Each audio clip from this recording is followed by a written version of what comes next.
safety and starting position. The starting position. As you can see here, the client should lie with their head rested onto the arm.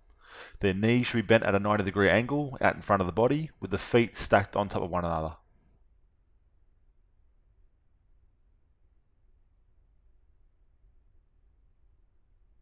It's important that the client's shoulders and hips are vertically aligned.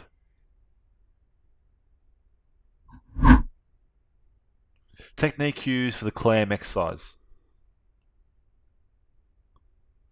The client should initiate the movement through a controlled manner by raising the top knee away from the bottom knee, whilst ensuring the feet remain in contact. The client will then lower their knee back to the starting position. When the client raises the knee, they should ensure that the knees remain vertically aligned over one another, and they can do this by avoiding any hip rotational movements. The client should ensure that the knees are stacked when it returns to the starting position. Let's have a look at the clam exercise in normal speed.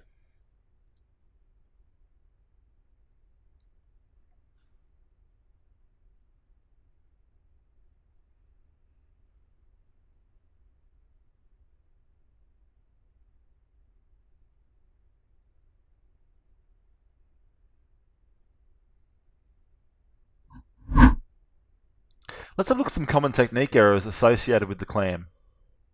The technique error number 1 is rotating the hips to perform the movement. So as mentioned before, the hips should remain stacked over one another and facing forwards. If you rotate the hips, you're probably more likely to be utilizing the thigh muscles than you are the lateral glute muscles, such as the glute medius, which is recommended for this exercise. If the client's rotating, it means they're probably trying to go through too much of a range of motion.